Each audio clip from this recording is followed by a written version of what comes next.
자, 오늘은 오늘 주제는 양심적 병역 거부입니다.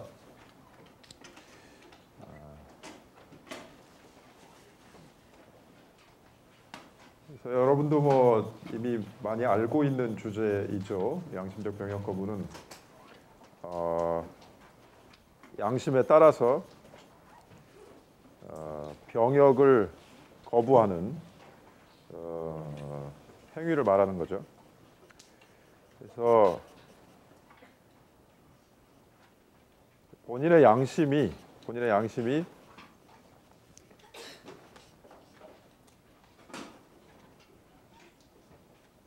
평화주의 내지는 이제 비폭력주의 그렇기 때문에 이제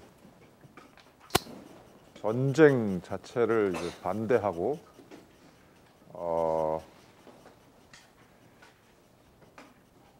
이제 전쟁이라고 하는 것은 이제 군인들이 전쟁을 하는 것이고, 또 전쟁을 하기 위해서 이제 군인들이 이제 집총 훈련을 해야 되기 때문에 여러 단계에서 이제 자신의 신념을 드러내는 것이죠.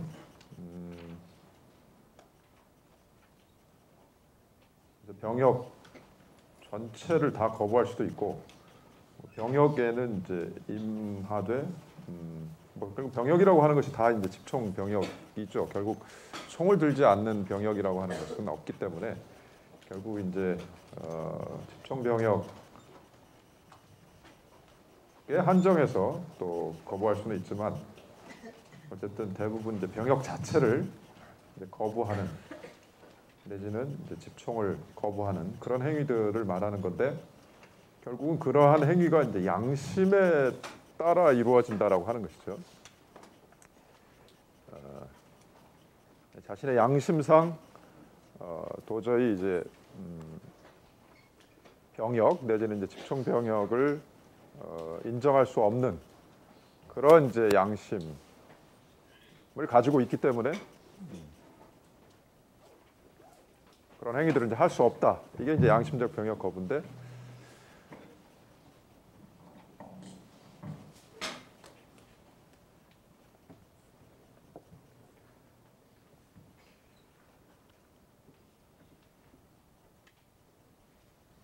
결국은 이제 그 양심적 병역 거부라고 하는 것이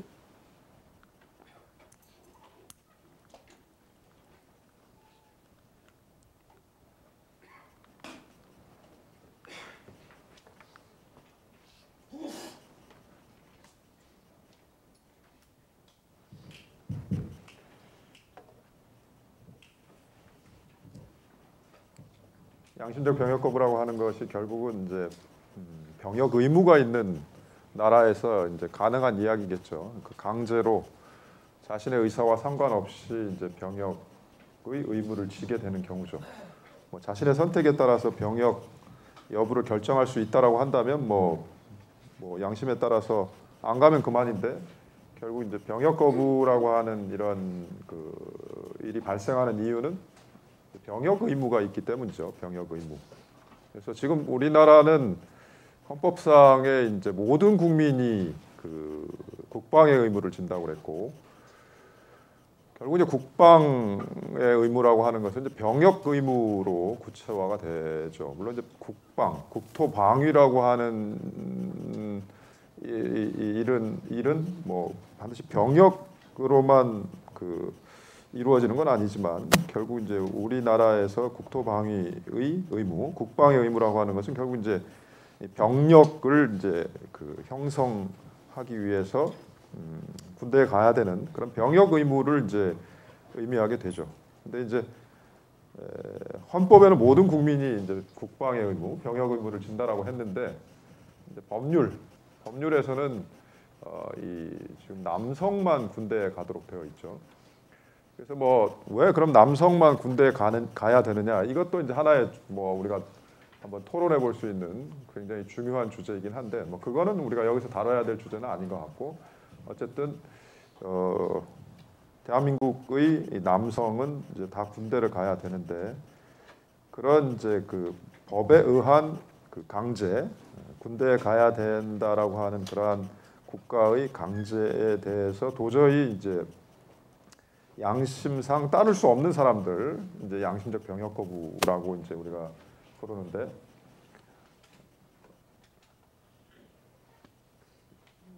최근의 통계는 뭐 정확히 알 수는 없지만 대략적으로 뭐 이렇게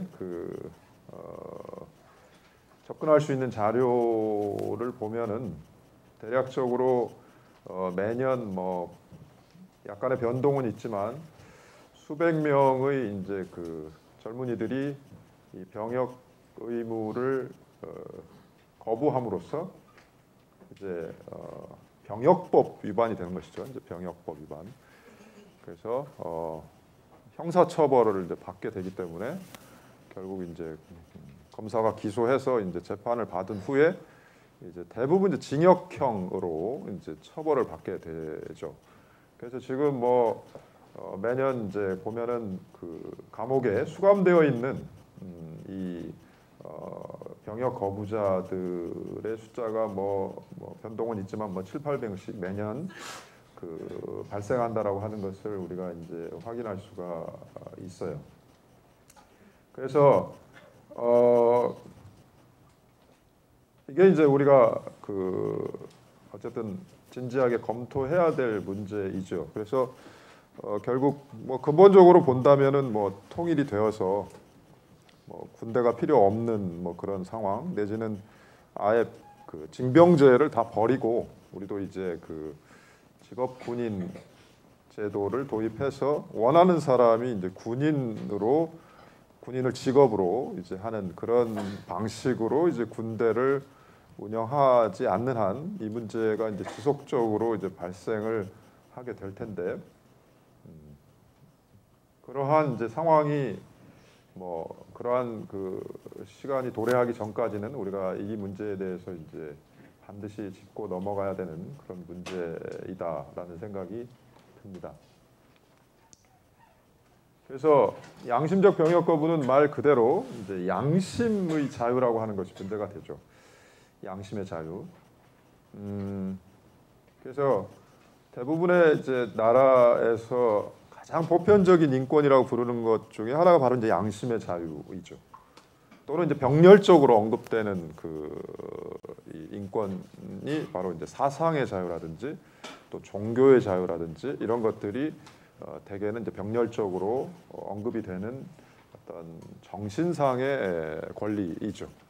그래서 인간이라고 하는 것이 뭐 여러 가지 인간을 특징 지우는 요소가 있지만은 그 중에서 이제 가장 대표적인 특징이 결국 이런 이 정신적인 특성, 그러니까 다른 동물과는 구별되는 특성으로서 이런 양심이나 사상, 종교 이런 정신적인 활동이라고 하는 것이 인간을 특징 지우는 굉장히 중요한 특성이기 때문에 이런 관점에서는 이러한 권리들을 인간의 아주 보편적인 그리고 필수적인 우리가 권리다라고 얘기를 할 수가 있겠죠. 그래서 양심의 자유라고 하는 것은 자유롭게 이제 양심을 이제 형성을 하고 그러한 자신의 양심을 외부에 이제 표현하고 또 양심에 따라서 행동할 수 있는 그런 자유를 우리가 양심의 자유라고 이제 흔히 부르는데 양심의 자유에는 이 두 가지 측면이 있겠죠. 그러니까 적극적으로 자신의 양심에 따라서 행동할 수 있는 측면과 또 양심에 반하는 행동을 하지 않을 그런 측면, 이 두 가지 측면, 적극적인 측면과 이제 소극적인 측면이 있다라고 얘기할 수 있고 양심적 병역 거부에서 이제 문제가 되는 부분은 뭐냐면 자신의 양심은 이제 군대나 뭐 전쟁, 뭐 집총 이런 것들을 이제 거부하는 그런 양심인데 국가가 법률로서 반드시 군대에 가야 된다라고 하는 의무를 부과하기 때문에 그러한 의무가 자신의 양심에 반하기 때문에 그 양심에 반하는 행동을 하지 않을 자유. 그러니까 양심의 자유의 이제 소극적인 측면이 양심적 병역 거부다라고 얘기할 수가 있을 것 같아요. 그래서 이 양심의 자유라고 하는 것이 이제 헌법에 규정이 또 되어 있고 양심의 자유와 관련해서는 가장 항상 논쟁이 되는 부분은 이제 양심이라고 하는 게 뭐냐라고 하는 것 같아요. 그래서 우리가 이제 흔히 생각하는 양심이라고 하는 것은 인간이 보편적으로 가져야 될 양심을 이제 흔히 떠올리는 것 같아요. 그래서 누구나 결국 같은 양심을 가지고 있다. 그래서 뭐 우리가 이제 어떤 사람을 비난할 때 저 양심도 없는 사람 또는 뭐 아주 양심적인 사람이라고 표현, 이렇게 평가하는 그 근거는 뭐냐면은 양심이라고 하는 것이 어떤 보편적인 어떤 기준을 충족한 사람들을 우리가 흔히 양심이라고 하는 그런 잣대를 가지고 평가를 하는데, 사실은 양심의 자유의 핵심은 모든 사람의 양심이 동일하다라고 하는 전제가 아니라 오히려 반대로 사람의 양심은 결국 개인마다 다를 수 있다라고 하는 것이 양심의 자유의 출발점이라는 거죠. A라고 하는 사람의 양심이 다르고 B라고 하는 사람의 양심이 다를 수 있다라고 하는 것이죠. 왜냐하면 사람들은 다 각자의 세계관과 가치관을 가지고 살아가기 때문에 그게 바로 이제 자신의 양심이라고 하는 것이죠. 그래서 결국 전국적으로 보면은 전혀 반대의 어떤 가치관과 세계관을 가지고 살아가는 사람들이 있다라고 하는 것이죠. 그러나 중요한 것은 그러한 서로 상반되는 양심이라고 하더라도 그건 각자의 양심으로서 우리가 존중해줘야 된다라고 하는 것이 양심의 자유의 핵심이죠. 그래서 양심적 병역 거부의 경우에도 우리가 이제 군대를 바라보는 관점이 여러 가지가 있을 수 있죠. 또 병역을 바라보는 관점, 뭐 전쟁을 바라보는 관점이 여러 가지가 있을 수 있을 것 같아요. 여러분들은 이제 여기 이제 뭐 대부분은 군대를 안 갔다 왔겠지만 군대를 갔다 온 사람들이 있습니까? 군대 갔다 온 사람들 있죠. 군대 아까 누가 갔다 왔어요? 군대를 갔다 왔나요? 네. 군대를 갔다 와서 어떻게 사람이 됐습니까? 아니면은 좀 빠질 수 있었으면 빠졌으면 더 좋았을 텐데라는 생각을 가지고 있습니까? 가기 전에는 좀 그런 마음도 갔다 오니까 좀 사람이 된 것 같습니까? 아무래도 좀 못하는 체험을 하니까 좀 사회를 보는 시각은 좀 달라지고. 네, 사람이 된 거네요. 그러니까 네. 좋은 평가를 하는 거죠. 내가 군대를 갔다 와서 그런데 내가 좀 사회를 넓게 볼 수 있는 시각도 가지게 되어서 어쨌든 뭐 긍정적으로 내가 군대를 평가한다. 이런 사람도 있을 수 있고. 군대 갔다 왔습니까? 네. 어때요? 군대를 갔다 오니까 마음가짐이 어때요? 사람이 됐습니까? 네. 대한민국 군대는 사람을 만들어 주는군요. 여성도 군대를 보내야 될 것 같죠? 네. 그죠? 사람이 된 거니까 이게 사람 안 되는 여성들도 많이 있잖아요. 그죠? 그 여성도 군대를 보내야 되겠네요. 어쨌든 군대에 대한 좀 부정적인 그 인상이 있는 사람이 있으면 좋을 텐데 어쨌든 두 사람은 지금 없네요. 군대에 대한 좀 부정적인 걸 가지고 있습니까? 우리 저 친구는 어떻습니까? 군대 가기 전에도 사람이었기 때문에 혹시 가까운 사람이 된 거라고 생각하지 않거든요. 그러니까 원래 사람이 사람이면 군대를 가지 않아도 사람일 수 있다고 생각하고 원래 사람이 못될 사람이면 굳이 군대를 갔다 와도 사람이 안 된다고 생각하기 때문에 굳이 막 군대를 통해서만 사람이 성장할 수 있다고 저는 생각하지 않습니다. 네, 이게 이제 일타쌍피라고 하죠. 야, 한 장에 두 사람을 죽여버리는 거죠. 너네들은 군대 갔다 와서 사람 됐니? 뭐 이런 거잖아요. 네, 어쨌든 군대에 대한 평가는 여러 가지가 있을 수 있을 것 같아요. 근데 중요한 건 이제 양심의 자유의 관점에서 비춰본다면 각자의 가치관과 세계관이 다르기 때문에 바로 그것을 인정해 준다라고 하는 것이죠. 그래서 군대, 뭐 병역, 또 뭐 전쟁에 대한 여러 가지의 가치관과 어떤 세계관이 있을 수 있는데 그게 다를 수 있다는 것이고 그 다름을 인정하는 것이 결국 양심의 자유 또는 사상의 자유 내지는 이제 종교의 자유라고 하는 이 기본적인 인권의 핵심인 것 같아요.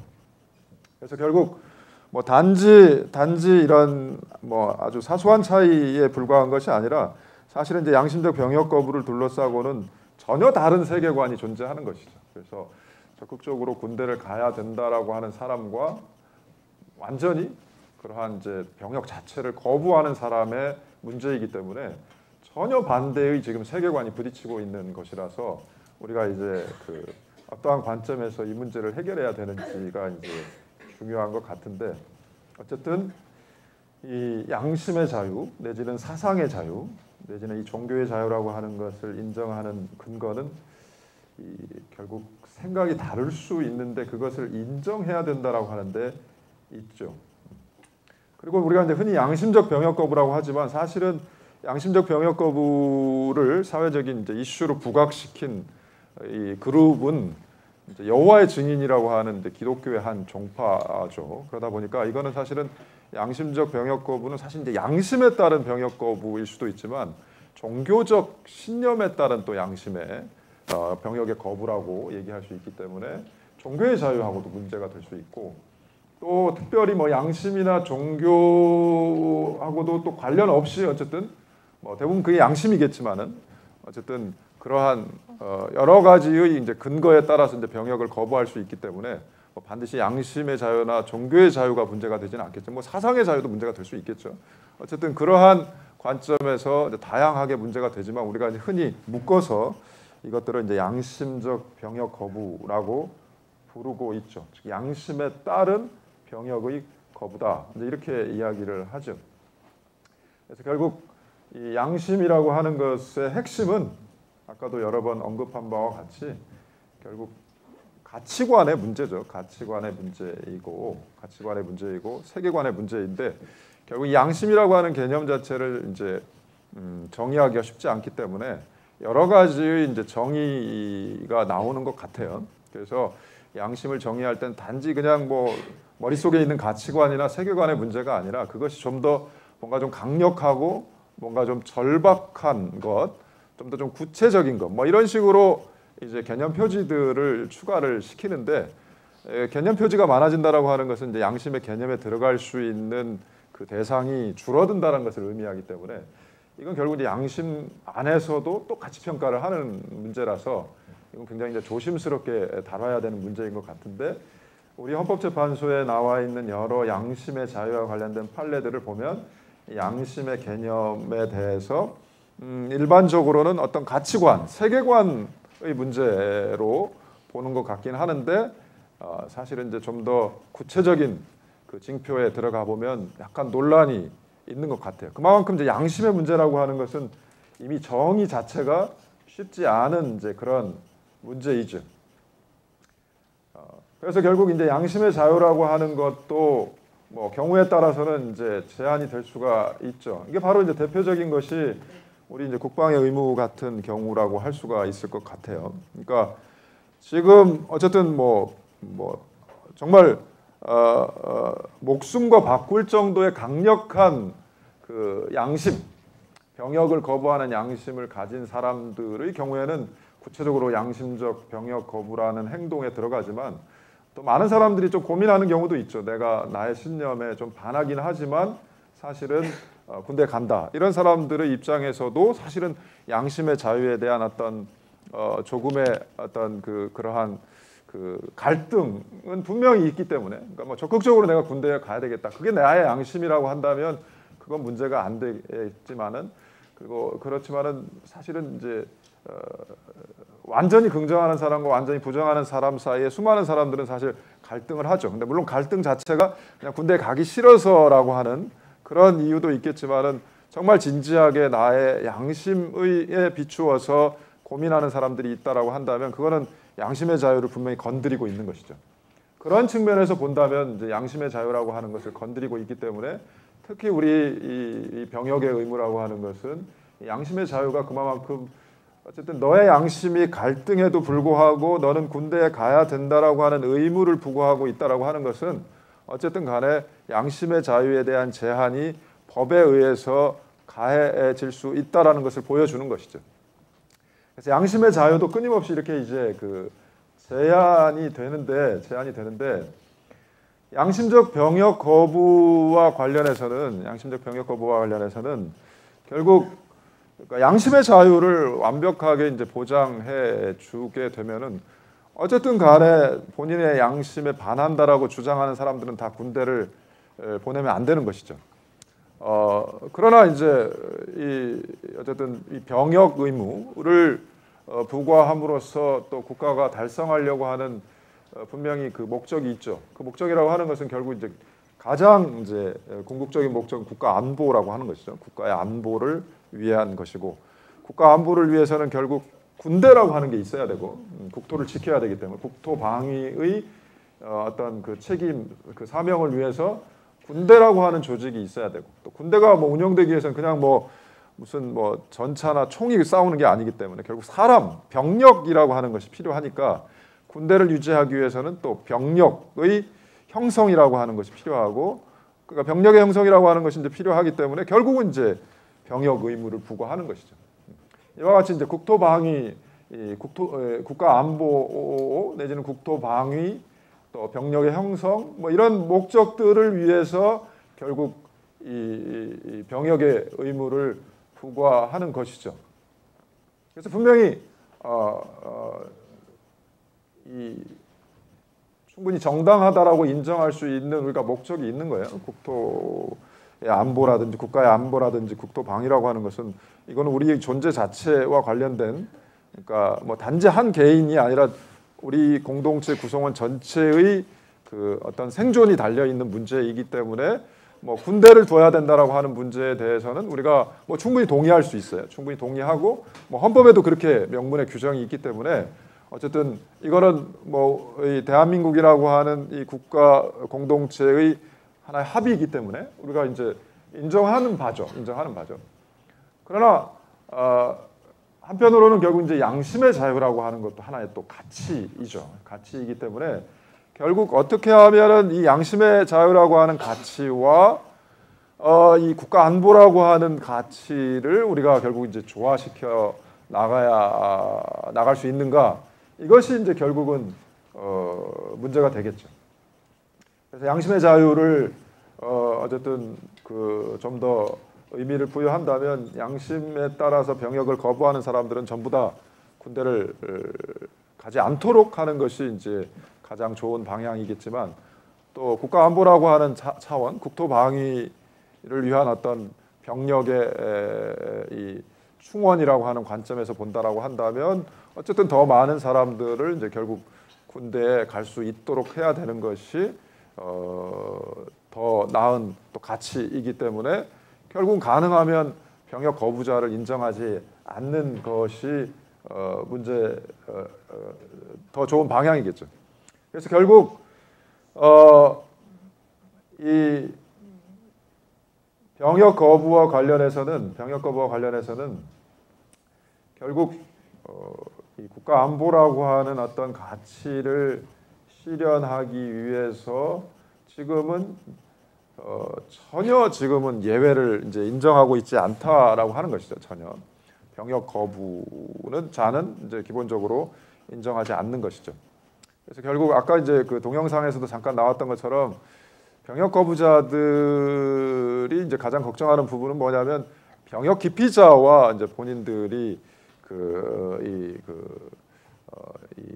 서로 구분되지 않는다라고 하는 점. 그래서 군대에 가고 군대를 회피하는 사람들하고는 달리 양심상 이제 그 병역, 집총 병역을 이제 거부하는 것이지, 그것을 대체할 수 있는 어떤 길이 열려진다라고 한다면 본인들도 어쨌든 그 의무를 다하겠다라고 하는 것이죠. 그래서 지금은 어쨌든 전혀 병역 기피자와 병역 거부자를 구분하지 않고 뭐 완벽하게 전면적으로 이 병역 거부를 금지하고 있기 때문에 이 금방 얘기했던 이 양심의 자유와 국가 안보라고 하는 가치 관점에서 본다면 상당히 국가 안보 쪽에 일단은 가 있다라고 하는 것이죠. 그리고 이제 군대를 뭐 기피자와 동일하게 병역 거부자는 전부 다 형벌로서 이제 처벌한다라고 하는 거죠. 징역형으로서 처벌한다는 거죠.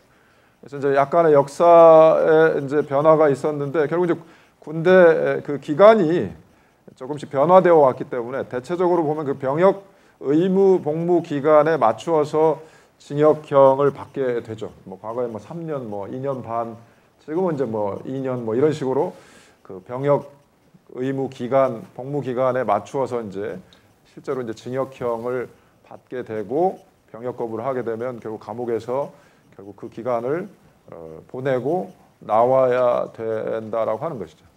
그러니까 결국 전혀 어떤 예외를 인정하지 않고 있고 또 거기에 대해서는 가혹한 이제 형벌을 부과한다라고 하는 점에서 본다라고 한다면 우리는 전혀 일단은 양심의 자유는 고려되어 있지 않고 어쨌든 국가 안보라고 하는 가치를 위해서 가장 효과적인 형태로 법을 구성하고 있다라고 하는 것이죠.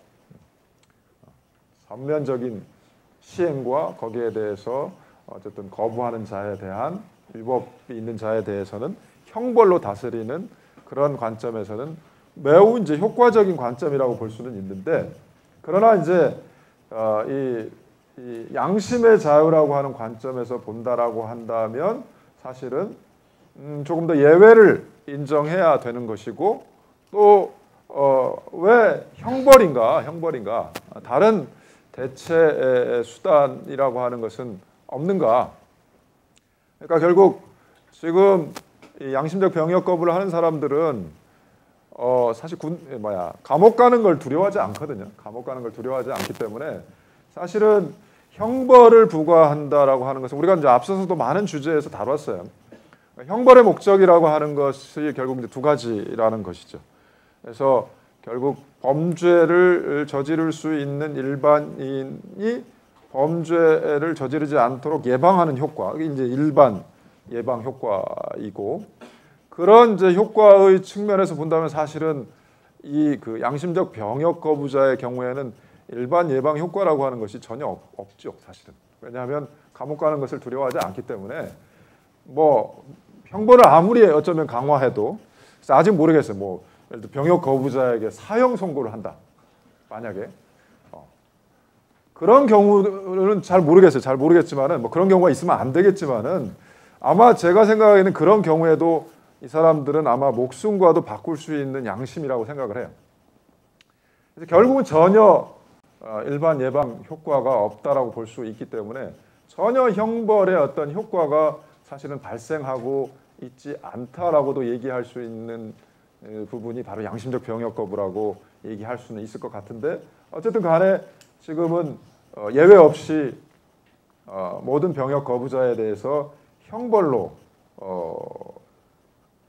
부과를 통해서 문제를 해결하고 있죠. 그래서 결국 그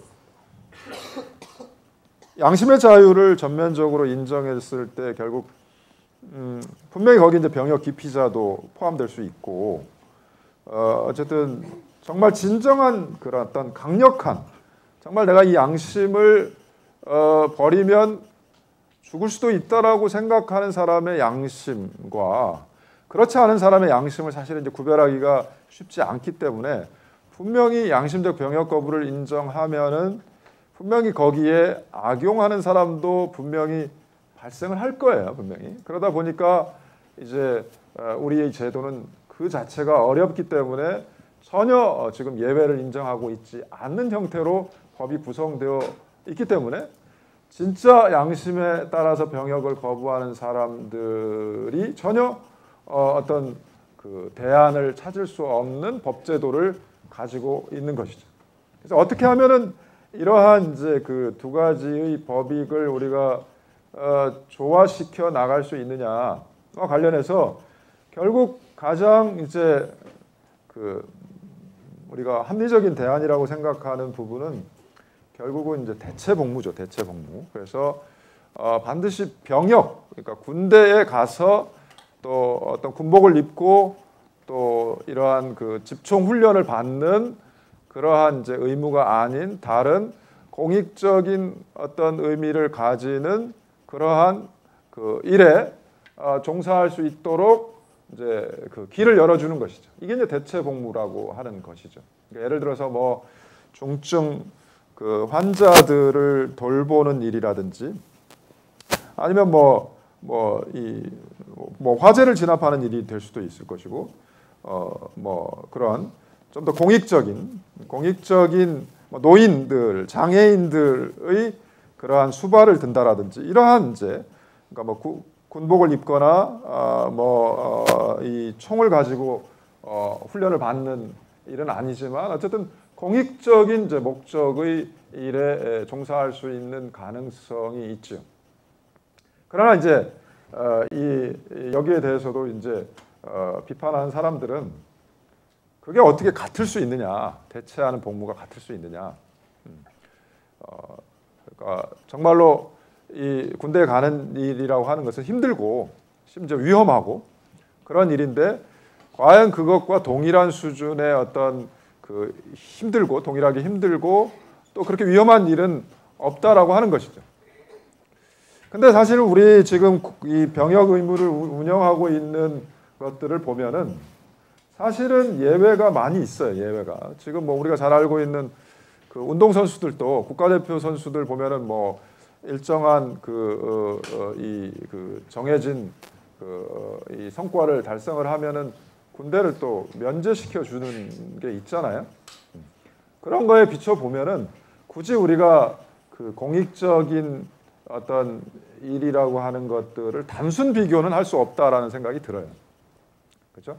그러니까 뭐 어떤 사람은 어떠한 성격, 그러니까 뭐 군대에 가서 국가에 봉사할 수도 있고, 어떤 사람은 뭐 그렇게 뭐 운동 선수로서 국위를 선양할 수도 있고, 또 어떤 사람은 뭐 다른 어떤 공익적인 일에 봉사할 수도 있겠죠.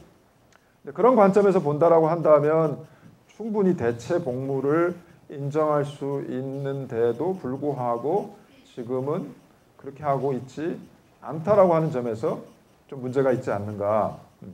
그러니까 충분히 대체 복무제를 통해서도 이런 그 효과를 거둘 수 있지 않겠는가. 그리고 이제 아까 얘기했던 이제 악용의 가능성이죠. 악용의 이제 병역 기피자들이 섞여 있을 수 있다. 그렇다라고 한다면은 이제 어쨌든 가능한 물론 이제 완벽하게 병역 의무와 대체 복무가 동일해질 수는 없겠지만은 가능한 한 이제 비슷하게 이 병역을 이행하도록 함으로써 가능하면은 악용의 가능성을 배제할 수도 있겠죠. 그러니까 뭐 기간이 군대와 예를 들면 조금 더 길다. 예를 들면 군대를 2년 간다라고 한다면 대체 복무는 뭐 3년으로 한다. 그죠? 또 병역 의무의 로 인한 그 강도가 정말 힘든 일이라고 한다면 적어도 대체 복무할 수 있는 일들은 그와 동일하거나 조금 더 힘든 일에 종사할 수 있도록 한다든지 뭐 이런 것들을 통해서 충분히 악용 가능성도 우리가 제거할 수 있지 않겠는가라고 하는 것이고, 그리고 아까 이제 언급했던 것처럼 병역 거부자의 경우에는 바로 형벌을 부과한다라고 하는 것이 전혀 일반 예방 효과가 없기 때문에 사실상 그러면 이제 그런 범죄에 대한 예방 효과가 없었을 때 남는 형벌의 효과라고 하는 것은 결국은 응징밖에 없는 거죠.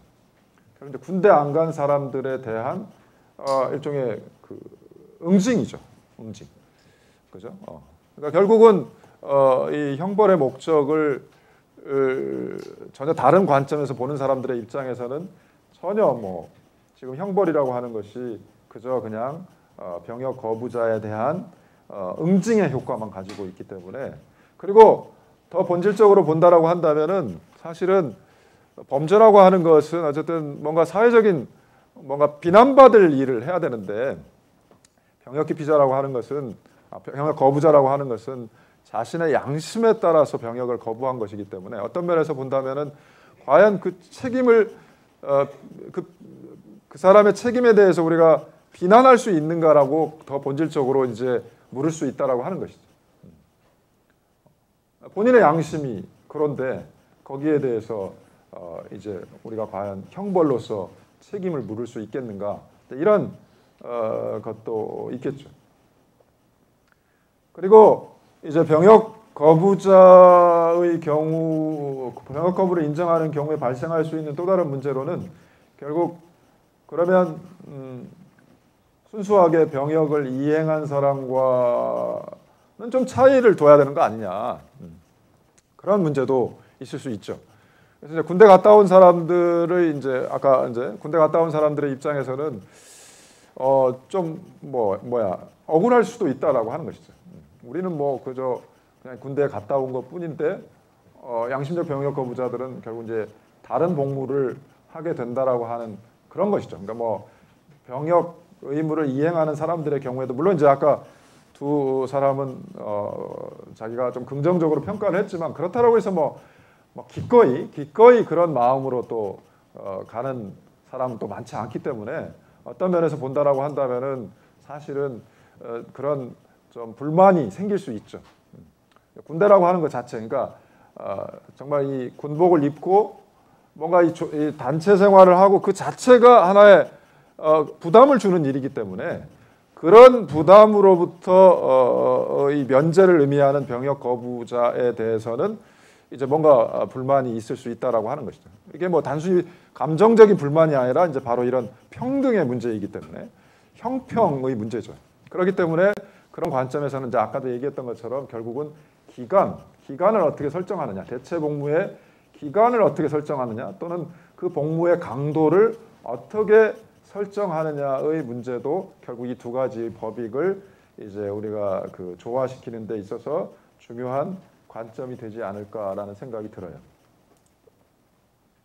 그래서 결국 지금 우리 헌법재판소나 대법원은 다 이제 이 병역 의무자에게 형벌을 부과하고 전혀 병역 거부자에 대해서 대체 복무를 인정하지 않는 거에 대해서 다 합헌 결정을 내리고 있기 때문에 일단은 지금까지는 병역 거부자에 대한 대체 복무 제도 내지는 대체 복무를 받을 권리를 인정하지 않는 것이 이제 합헌이다라고 하는 것이 지금까지는 이제 어쨌든 이 유권적인 그런 하나의 해석이지만은 그러나 여전히 아까 우리가 지금 논의했던 것처럼 전혀 양심의 자유에 대한 고려가 없지 않은 것 아니냐라고 하는 논란이 있다라고 하는 것이죠. 그래서 가능하면은 결국 이제 가장 분명한 방법은 이제 대체 복무제를 헌법의 명문으로 규정을 하거나 그래서 아예 대체 복무를 할 수 있는 권리를 헌법상의 권리로 인정을 하거나 아니면 헌법에 있지는 않지만 법률상 또 인정을 하거나 이제 이런 방법이 있을 수 있겠죠. 그래서 이제 그런 대안들이 제시가 될 수가 있는데 아까도 얘기했던 것처럼 결국 국가 안보라고 하는 차원에서 그 안에 정말 많은 병역 기피자들이 섞여 있는 경우에 결국 병력의 어떤 손실, 국방력의 손실이 올 수 있다라고 하는 관점에서 본다라고 한다면 우리가 지금까지 매년 발생했던 병역 거부자들의 평균치를 기준으로 해서 뭐 연간 쿼터를 둔다라든지 이런 방식도 하나의 또 그 국가 안보라고 하는 관점에서 균형점을 찾아가는 방법이 되지 않을까라고 하는 생각도 들어요. 그래서 우리가 뭐 이 주제는 이제 많이 여러분들이 생각을 많이 해봤을 수 있는 주제인데 한번 우리가 이야기를 해보도록 하죠. 그래서 결국 양심적 병역 거부라고 하는 것은 양심의 자유라고 하는 이런 인권과 국가 안보라고 하는 어떤 공익의 아주 정면으로 부딪히는 그런 문제이죠. 그래서 과연 우리가 좀 더 일반적인 차원에서 얘기를 한다면 반드시 양심적 병역 거부 말고 사실 이제 양심범이라고 하는 문제도 있어요. 그러니까 뭐 아니면은 우리가 이제 이 불복종, 국가에 대한 불복종이. 그러니까 내 양심에 지금 어떤 법이 내 양심에 반한다. 내 양심에 반한다라고 했을 때. 그러니까 이제 지금 병역법이라고 하는, 그러니까 병역 의무라고 하는 것도 병역법이라고 하는 법에 의해서 지금 부과되는 것이기 때문에 양심과 법이 충돌했을 때, 과연 우리가 무엇을 우선시켜야 되는가? 그러니까 양심을 우선시키다 보면은 법이라고 하는 게 그럼 다 지켜질 수가 없게 되잖아요. 우리가 아까도 얘기했던 것처럼 양심의 본질적인 속성은 개인마다 다르다라고 하는 건데 그러면 결국 뭐 법이 다 개인마다 존재해야 되기 때문에 사회 질서라고 하는 것은 유지될 수가 없게 되는 그런 결과에 이르기 때문에 과연 우리가 법과 양심의 충돌, 그러니까 굳이 뭐 국가법이라고 아니더라도 학교에도 예를 들면 다양한 규칙들이 있죠. 예를 들면 뭐 우리 수업 같은 경우에도 지정 좌석제라고 하는 게 있어요. 근데 나는 이게 양심에 반한다. 다음 시간부터는 나 아무데나 앉겠다. 왜 강의를 동영상으로 촬영하느냐? 다음 시간부터 안 들어오겠다. 한번 이야기를 해보시죠. 양심과 법이 충돌했을 때의 이 균형점이라고 하는 것은 우리가 어디서 찾아야 될까요? 양심과 법. 무조건 양심에 따르면 다 지키지 않아도 될까요?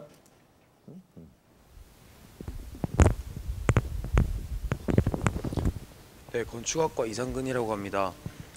개인의 양심과 공공의 질서 사이에서 어떤 것이 더 비중이 두는가에 대해서 지금 저희가 알아보고자 하는데, 개인의 양심을 주장하는 그 개인은 결국에 국가에 의해서 도움을 받고 국가에 의해서 영향을 받는 사람입니다. 그러니까 결국 그 사람이 정말 국가의 공익에 전혀 도움을 받지 않는 사람이라면 공공의 질서에 전혀 얽매일 필요가 없겠죠. 그렇지만 모든 대한민국 국민이나 사람이라는 것은 사회를 유지하고 사는 사람이기 때문에 정말 자기가 국가에 연관돼 있지 않으려고 하더라도 결국 물은 나오고 또 도로는 사용하고 112에 신고를 하면 경찰이 오는 거지 않습니까? 결국 국가에 의해서 도움을 받는 사람이기 때문에 개인도 국가에 대해서 어느 정도의 의무감이 있고 해야 될 것이 있다고 생각을 합니다. 따라서 개인의 양심을 주장하는 것보다 국가에 대해서 기본적으로 해야 될 의무는 수행하되 그 이후에 자기가 주장할 수 있는 개인의 양심을 주장하는 것은 더 이상 저희 국가가 말리지 않을 수 있다고 하는데, 거기에 대해서 전혀 아무런 의무도 수행하지 않으면서 혜택만 받으면서 개인의 양심만 주장하는 것은 그릇된 생각이라고 생각합니다. 네. 법을 우선 우리 뒤로 한번 가볼까요? 일단 뒤로 한번 가볼까요? 예, 자유전공학부 장수창 학생이라고 합니다. 일단 앞서 말씀하신 분의 말은 동의는 합니다. 국가의 공공질서가 없이는 개인의 양심이나 신념을 추구할 수 있는 여지가 많지 않다는 건 동의하는데, 다만 이 문제에 대해서 한정시켜서 봤을 때 군대라는 단체가 이러한 공공의 질서를 유지하는 데 적합한 수단이냐에 대한 의문이 있다고 생각을 해요. 왜냐하면 군대의 속성은 내 공동체를 보호하기 위해 남의 공동체를 배타하는 건데, 가령 예를 들어서 대한민국을 지키기 위해서 북한을 배척한 것처럼. 근데 만약에 그렇게 된다면은 오히려 서로 간의 적대감 때문에 오히려 군비 경쟁이 더 촉진되지 않을까. 오히려 그러한 것이 더 촉진이 된다면은 오히려 우리 공동체에 대한 위협이 더 강해지지 않을까. 그래가지고 저는 군대라는 수단 자체가 그런 공공의 질서를 유지하는 데 적합한 수단이냐에 대한 의문은 가진다고 생각합니다. 네, 지금 조금 질문하고는 달리 갔는데 이쪽으로 한번 와볼까요? 이쪽 앞으로 한번 와서 법과 양심의 문제를 먼저 한번 일반적으로 다뤄보고 양심적 병역법을 좀 더 구체적으로 가보도록 할까요? 네, 정치외교학과 김금육이라고 합니다. 사회 구성원은 누구나 다 사회라는 공동체를 유지하기 위한 유지시키기 위한 규칙 때문에 자신의 어느 정도 희생을 감수한다고 생각합니다. 우리가 이러한 희생을 감수한다고 했을 때 공익으로부터 지켜지는 전체적인 이익이 우리가 감내하는 희생보다 더 크기 때문에 저희는 그러한 희생에 대해서 두말없이 그것을 받아들이고 있는 것입니다. 근데 저희가 만약 개인의 양심은 내 자신의 개인의 양심이 정교적이기 때문에 병력 거부를 한다면, 그러면 최전방이나 후방에서 24시간 이렇게 땀 흘리면서 군복무를 하고 있는 장병들의 노력에 그 사람들은 그냥 무임승차를 하는 것이나 마찬가지라고 생각합니다. 즉 자신들은 그것 또한 국가의 안보를 위한 노력을 기울이지 않은 채 다른 사람들의 노력으로 얻어지는 결과에 만족하고 있다고 생각합니다. 따라서 이것은 형평성의 문제에 매우 어긋난다고 생각하고 있으며, 개인의 양심과 공공의 질서가 충돌했을 때 저는 공공의 질서가 먼저 우선되어야 된다고 생각합니다. 네, 공공의 질서가 먼저다. 네, 이쪽 군대 갔다 온 우리 친구 이야기 또 재밌을 것 같은데. 예, 생명공학부 나성현입니다.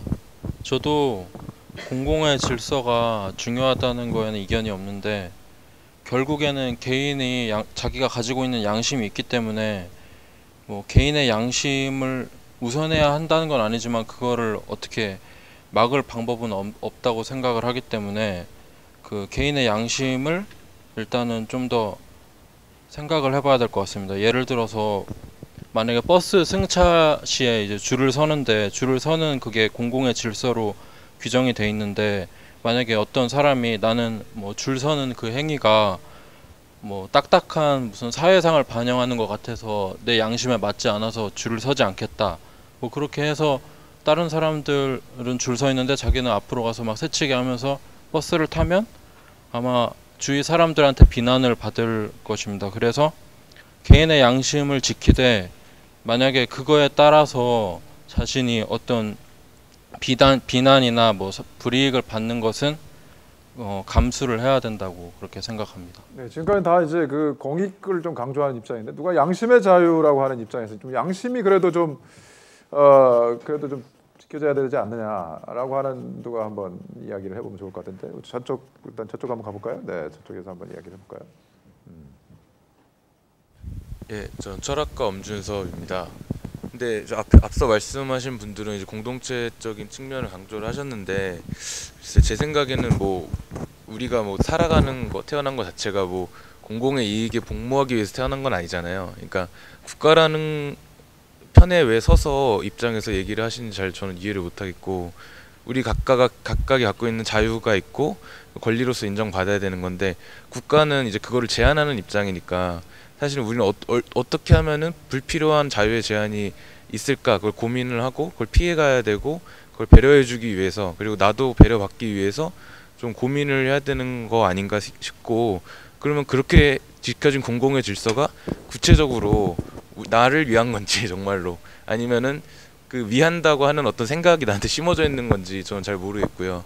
또 일단 그런 맥락에서 또 말씀을 드리면 아까 말씀하신 분이 뭐 버스 얘기를 하셨는데 그럼 버스를 줄 서는 거는 다른 사람들한테 또 명백한 피해를 주는 건데 대체 복무를 만약에 하고 뭐 개인 양심을 지키는 것들을 우리가 그 공익에 다른 방식으로 봉사하게 하면 그 피해를 주는 게 아니기 때문에 타인의 피해를 주지 않는 한에서 자기의 자유는 보장받아야 된다라는 뭐 그런 공리에서 출발했을 때 충분히 우선될 수 있다. 개인의 양심이라는 것들이 다른 사람에게 해를 주지 않는 한에서는 용인될 수 있다고 생각합니다. 양심의 자유를 좀 강조해보고 아까 우리 두 사람이 손들었던 것 같은데 거기 양심의 자유 한번 얘기 더 들어볼까요? 그럼 양심의 가치에 대해서 아까 누가 손들었죠? 예, 생명공학부 문성호입니다. 저는 이 공공의 질서가 지나치게 강조됐을 때 이 나타나는 사회가 전체주의라고 이미 역사적으로 몇 번 나타났잖아요. 그런 것처럼 사회가 그 전체주의 사회가 되면은 얼마나 이렇게 개인과 사회가 암울해지는지 이미 역사적으로 증명됐다고 생각해요. 개인이 먼저 나오고 그 다음에 개인이 좀 더 어떻게 효율적으로 살까 이런 면에서 공공의 질서가 나타난 것이라고 생각하거든요. 근데 개인이 먼저 난 것을 이렇게 가불관계가 바뀌어서 공공이 존재하기 위해서 개인이 사는 것처럼 이렇게 살게 되면은 안 된다고 생각해서 항상 개인이 먼저 우선돼야 되는 이 원칙에서 공공의 질서가 어떻게 개인의 양심을 침해하지 않을까를 생각해야 한다고 생각합니다. 네. 그 옆에 친구까지 한번 들어볼까요? 일단 양심의 가치에 대해서. 네, 자유전공학부 문정현이라고 합니다. 사실상 우리나라가 세계 유일의 분단 국가라는 그런 현실 때문에 그런 특수성 때문에 지금 개인의 양심과 공공의 질서 더 구체적으로 얘기하면 양심적 병역 거부자에 대한 그 반감이 조금 심한 편이라고 생각을 하는데 사실상 지금 다른 나라들을 살펴보면 징병제를 채택하고 있는 80여 개 국가들 중에 대체복무제를 실시하고 있는 나라는 30여 개 국가가 됩니다. 그런데 그런 국가들은 거의 다 인권 측면에 있어서 훨씬 더 선진국을 우위에 점하고 있는 그런 인권 국가거든요. 그런데 대한민국이 정말 인권 국가로서 거듭나기 위해서 그리고 그 나라의 위상에 걸맞은 인권 국가로 도약하기 위해서는 개인의 양심을 공공의 질서보다 조금 더 존중해 줘야 되는 그런 차원에서 대체 복무제를 반드시 도입해야 된다고 저는 생각을 하고 꼭 우리나라의 비단 한정해서만 생각해야 되는 것이 아니라 공공의 질서를 너무 지나치게 중시한 나머지 우리나라에서는 여태까지 사실상 지난 과거를 돌이켜보면 굉장히 권위적인 정권에 의해서 국민들이 굉장히 피해를 본 것이 저는 많다고 생각을 합니다. 그런 부분들을 다 같이 고려해 봤을 때 이제 국민들이 정말 양심적으로 개인의 양심에 의해서 대체복무제를 요구하고 있는데 그런 것을 공론화도 시키지 않고 너희들은 무조건 처벌을 받아야 된다라고 공공의 질서만 강조를 하는 것은 저는 비합리적이라고 생각을 합니다. 오케이. 일단 이제 대체복무제 얘기가 나왔죠. 그래서 결국 물론 이제 그러니까 아주 추상적으로 얘기하면 양심과 법, 우리 주제에 맞춰 본다라고 한다면 이제 양심의 자유에 따르는 이제 병역 거부와 국가 안보, 또 병역법을 준수해야 되는 의무, 이런 것들이 이제 부딪히는 문제인데 결국 이제 뭐 우리가 여러 가지로 고민을 해 보고 결국 이제 나올 수 있는 결론은 이제 대체복무제라고 하는 어떤 하나의 대안을 제시해 주는 거라고 생각이 드는데, 뭐 금방 다뤘던 주제의 관점도 고려해 보면서 과연 우리의 현실에 이 대체복무제가 과연 잘 돌아갈까? 지금 이제 남북 분단 얘기도 했었고 그런 얘기도 있었고 했기 때문에, 그리고 이제 우리나라의 경우에는 또 군대가 좀 특수해서 아까 이제 뭐 두 사람은 군대에 갔다 와서 조금 이제 좋은 영향을 받았다라고 얘기했지만은 많은 사람들이 이제 군대 갔다 오면 아무래도 이제 시간도 뺏기고 뭔가 이런 좀 또 나쁜 것도 배우게 되고 이러다 보니까 군대에 대해서 또 안 좋은 또 생각들을 많이 가지고 있고, 또 심지어 이제 그 뭐 고위공직자들 인사청문회 하는 거 보면은 뭐 또 다 병역 어떤 수단을 써서도 병역을 또 이렇게 빠지려고 하잖아요. 그런 것들을 보면은 사실 이제 병역 기피자들이 많이 있고, 그러니까 병역 기피라고 하는 것은 군대 자체가 그냥 무조건 싫다라고 하는 사람도 있고, 또는 이제 우리가 군대에 대해서 가지는 또 생각들이 있잖아요. 군대 가면 어쨌든 나하고 잘 안 맞는다, 나는 좀 불편하다, 그런 관점에서 본다라고 한다면 대체복무제라고 하는 것이 결국 병역 기피자들이 군대를 빠질 수 있는 어떤 합법적인 통로를 또 제공하고, 그것을 통해서 결국 병력 충원이 잘 안 되고, 그러다 보면은 결국 정말 그 선량한 사람들만 군대 가고, 그러한 이 나쁜 결과를 초래하지는 않을까, 이런 우려들을 많이 하시는 것 같아요. 어떨까요? 우리나라에 있어서 이 대체복무제라고 하는 것이 과연 원래의 방향대로 갈 수 있을까요? 어떨까요? 저기 제일 먼저 손을 든 사람부터 한번 해볼까요? 경제학과 이길종입니다. 먼저 대체복무제가 허용하면 양심적 병역 거부자가 증가하는가에 대해서 말을 해보자면, 만약에 바늘 있는 경우를 생각해보면 바늘에 구멍이 뚫려 있는 경우와 없는 경우를 생각해봤을 때, 바늘에 실을 꽂으라고 했을 때 바늘에 구멍이 없는 경우에는 거의 거기에 실을 꽂을 수 있다는 사람이 없겠지만, 구멍이 있는 경우라면 실을 꽂겠다는 사람이 굉장히 많을 것입니다. 이러한 경우처럼 대체복무제가 허용된다면 아예 문이 없는 경우랑 비교해서 문이 생기기 때문에 양심적 병역 거부자라는 사람들이 실제로 양심적이건 아니건을 떠나서 증가하는 것은 당연하다고 생각되고, 만약에 대체복무제가 어떤 형태를 띠냐에 따라서 이 증가의 태세가 바뀌긴 하겠지만, 어떠한 경우라도 대체복무제로 인해서 양심적 병역 거부자라고 주장하는 사람이 늘어나는 것은 당연하다고 생각합니다.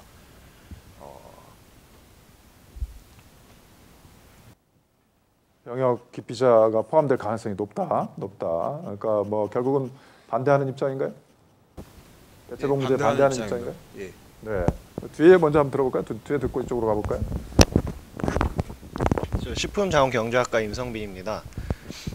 일단 저는 대체복무제에 대해서 찬성하는 입장인데, 저는 양심적 병역 거부자가 대체복무제를 허용한다고 해서 크게 증가할 것 같다고 생각하지 않습니다. 왜냐하면 양심적 병역 거부자는 자신의 신념이나 양심에 의한 것인데, 그 대체복무제를 허용한다고 해서 물론 더 앞 분께서 말씀하신 것처럼 증가할 수는 있겠지만 그 영향은 우리가 걱정해야 될 정도로 크다고 생각하지 않습니다. 대체복무제를 만들고 허용할 때 대체복무제가 일반 그 병역을 병역을 그 복무하는 것보다 훨씬 더 힘들게 해야 된다고, 그러니까 기간이 길거나 또는 강도가 조금 더 강해야 된다고 생각합니다. 그렇게 함으로써 단지 군대를 기피하기 위해서 그 병역 거부를 하는 사람과 정말 양심적으로 병역 거부를 할 수 있는 사람을 이렇게 구분할 수 있다고 생각하고, 그런 것을 생각한다면은 굳이 대체 복무를 하면서까지 그 군대를 기피할 사람은 없다고 생각하고, 그런 점을 따지면은 대체 복무제 때문에 그 군대 병역 그 복무에 대해서 문제가 생길 것 같다고 생각하지는 않습니다. 네, 문제는 별로 생길 것 같지 않고 다른 방법을 통해서 좀 앞으로 한번 와볼까요? 우리 여학생이 아까 손 들었으니까 다른 방법들이 강구가 된다면 뭐 그렇게 크게 나쁜 결과는 초래하지 않을 것이다. 화공생명공학과 박수은이라고 합니다. 저도 아픈하고 생각이 비슷한데요. 지금 제 주변 친구들을 보면 아무래도 공대다 보니까 이제 대학원을 가고 이런 경우가 많은데, 이제 저희 이제 공대에서 주로 보면 대학원을 가서 이제 주로 산업체에서 3년 동안 연구로 그 대체 복무를 할 수 있습니다. 그렇게 해서 이제 원래 일반적으로 군대는 2년인데 그 산업체에 복무하는 경우에 대략 3년 정도로 알고 있거든요. 그렇게 해서 뭐 이제 병역의 의무를 대신할 수, 이게 정확하게 대체 복무제 아니지만 일단 그렇게는 할 수 있다고 알고 있습니다.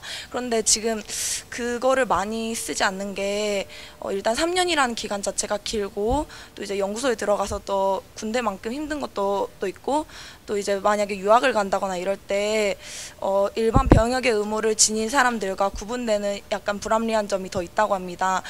만약에 대체 복무제를 정말 시행한다면 그런 식으로 좀 더 기간도 길고 약간의 불이익도 솔직히 있어야 정상적으로 병역의 의무를 지닌 사람들과 구분된다고 생각합니다. 만약에 그렇게 한다면 정말 양심적으로 이렇게 거부하는 사람들 아니고 단순히 기피하기 위해서 가는 사람들이라면 그런 제도로 가지 않고 원래대로 갈 거라고 생각하기 때문에, 만약에 대체 복무제에 그렇게 약간 강하게 이렇게 한다면 오히려 그 증가 폭이 그렇게 크지 않을 거라고 생각합니다.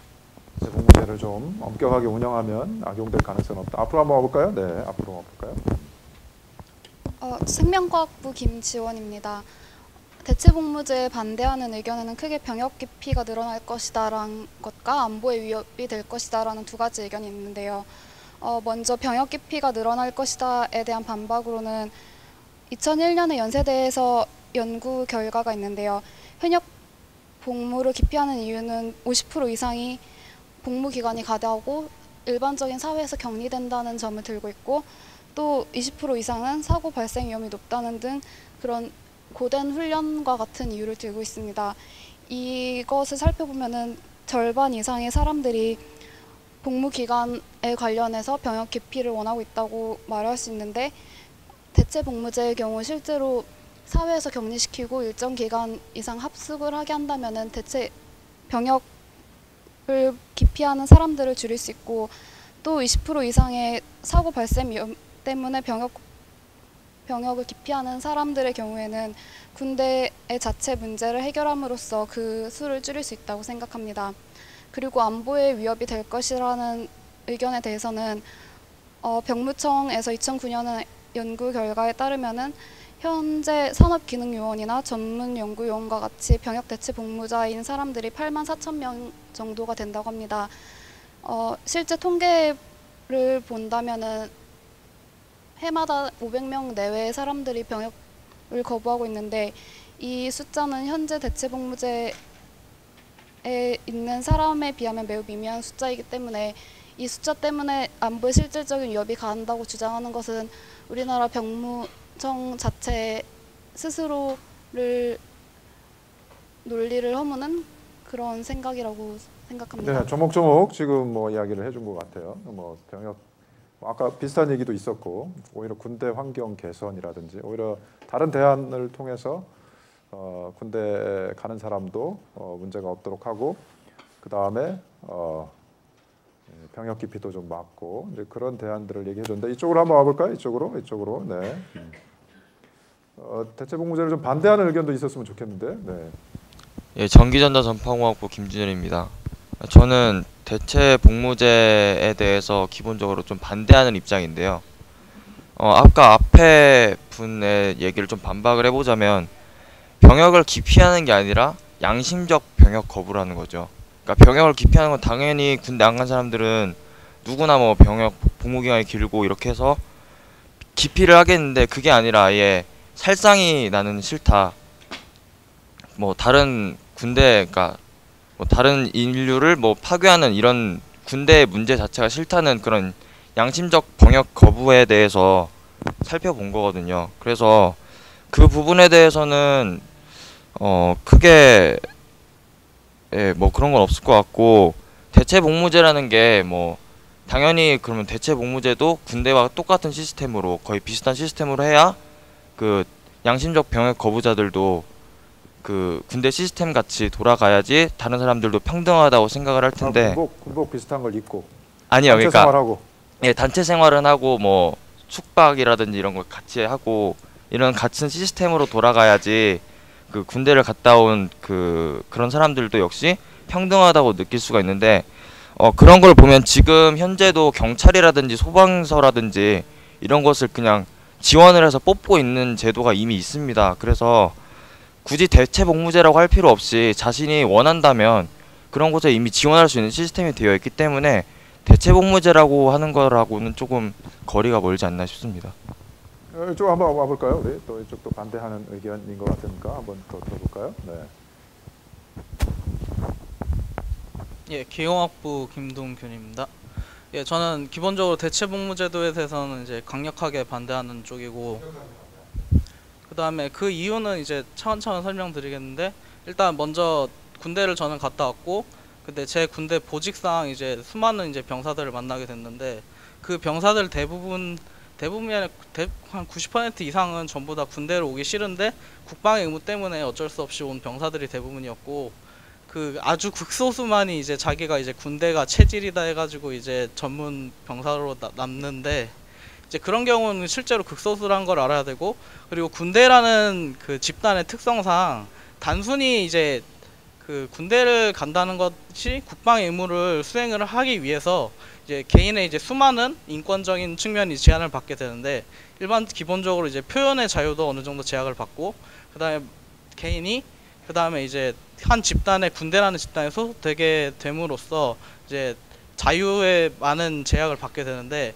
그러한 제약을 다 감수함으로써 이제 의무를 수행을 하는 건데, 이 대체 복무제를 시행하게 되면 일단 기본적으로 개인의 이제 자유가 이제 제약이 안 되는 측면이 많기 때문에 대부분의 군 장병들 같은 경우에는 이제 대체 복무제도를 어떻게 만들지 모르겠지만, 그것이 일단 자유를 침해하지 않는다면은 대부분의 장병들은 제가 보기엔 대체 복무제도를 선호할 거라고 생각을 하고, 그리고 앞서 여러분들이 이제 대체 복무제도로 이제 뭐 방위산업체나 뭐 이런 것들을 말씀해 주셨는데, 기본적으로 방위산업체와 지금 현재 그 존재하는 다른 것들은 그것이 공익에 더 이익이 된다고 판단을 해서 국가에서 이제 허가를 해준 것이지, 그것을 이제 복무 기피나 그 개인의 양심적인 문제 때문에 허가를 해준 건 아니기 때문에, 그것은 양심적 병역 거부자와는 좀 다른 문제라고 판단해야 된다고 생각을 하고, 그리고 아까 자료를 뭐 2007년, 2009년도 자료를 뭐 예시를 들어주셨는데, 당장 그렇게 멀리 갈 필요 없이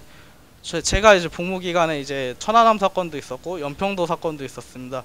이거는 우리나라가 실제로 이제 전쟁의 위협을 받고 있다는 것을 국민들에게 일깨워 주었고, 이것은 이제 군 장병들에게 있어서 이제 많은 정신적인 압박이 되는데, 이런 측면을 고려한다면은 오히려 더욱더 이제 군대를 기피하는 증상은 더 심해질 거라고 보기 때문에, 대체 복무제도가 있으면은 그 제도를 과연 어떻게 하면은 그 군인이 자신이 실제로 이제 전쟁에 참여해서 자신의 생명의 위협을 받고 자신의 자유의 제약을 받는 것을 뭐 감안하면서까지 군대를 올지는 전 잘 의문이고, 또한 이제 군의 사기 문제에 있어서 대체 복무제도는 그 허가돼서는 안 된다고 생각합니다. 기본적으로 이제 형평성 문제가 가장 중요한데, 이제 만약 그 제도가 진짜 뭐 공정하게 만들어져서 대부분의 사람들에게 이제 공정하게 적용을 한다고 해도, 그것을 실제로 이제 자신이 속한 집단이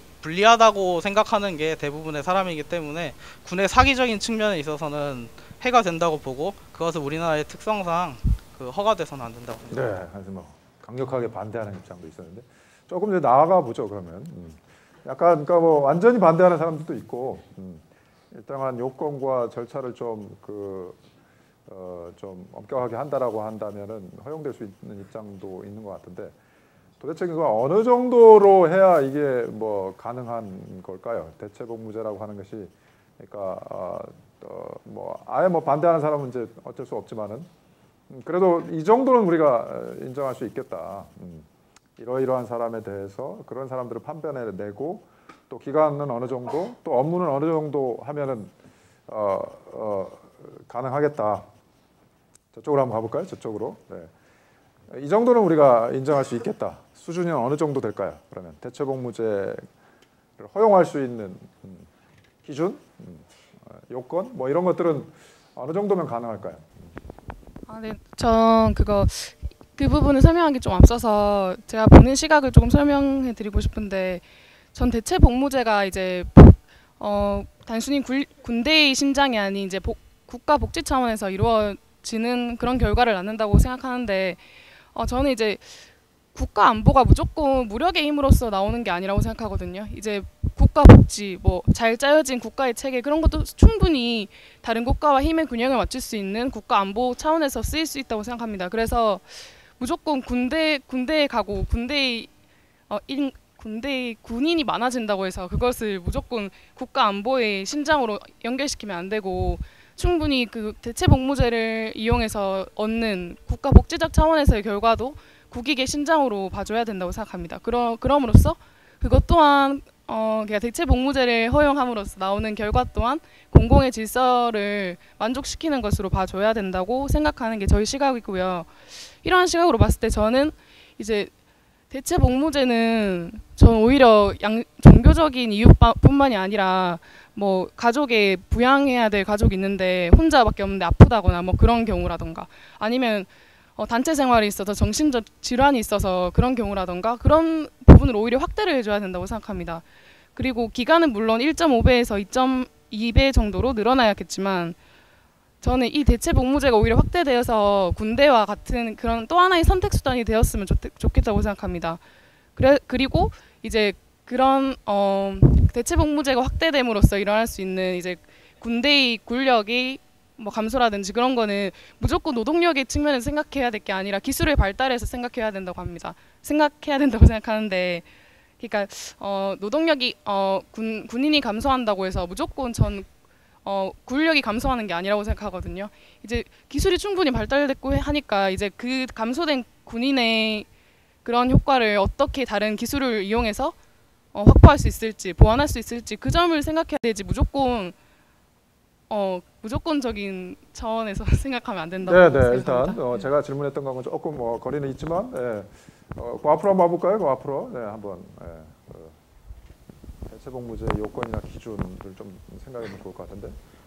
저 법학과 염규준이라고 하고요. 제가 생각하기에는 지금 우리나라의 남북 분단 상황에 있어서 대체복무제가 일단 도입된다고 하면 되게 엄격한 조건이 있어야 될 것 같아요. 그러니까 저희의 우리나라의 그런 남북 분단 상황이 이제 해소가 된다면 이제 대체복무제 그런 걸 개정함으로써 좀 더 약하게 할 수 있지만 지금 현재 상황에 도입한다면 좀 더 이제 기간이 더 많이 길거나 아니면 좀 더 굳은 일을 한다거나 일반 지금 이른바 요즘 이름이 바뀐 것 같은데 뭐라고 하는지 모르겠지만 이른바 공익 요원이라고 하는 그런 사람들의 일보다도 더 힘든 일을 해야 이제 병역 기피자들이 섞여 들어가지 않을 수 있는 그런 요건이 된다고 생각하는데 그런 점에서 저는 일단 기간은 지금 현재 상태로서는 1년 더 긴 거는 좀 안 될 거라고 생각을 하고요. 한 2배 정도는 되어야 이제 기피자들이 좀 더 많이 속아낼 수 있지 않을까. 2년인가요? 그러면 이제 4년.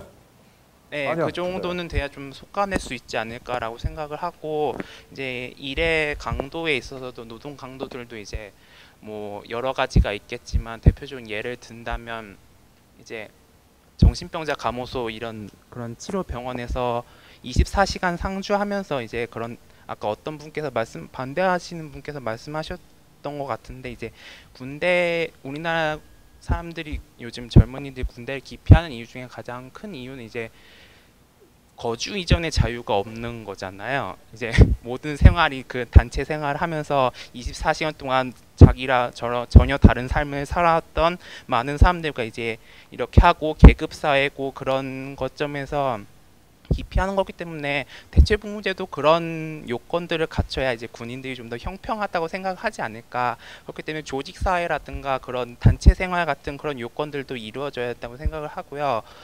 그런 점에서 이제 정신병자를 돌보는 그런 일이라든가 아니면 이제 아까 위험에 대해서도 말씀하셨는데 그렇게 따지면 부상 위험이 높은 그런 산업들 그런 제조업 중에서도 그런 것도 있잖아요. 뭔가 재련이라든가 용접이라든가 그런 일들에 그런 사람들 투입함으로써 이제 좀 많은 기피자들을 속아낼 수 있지 않을까라고 생각합니다. 네.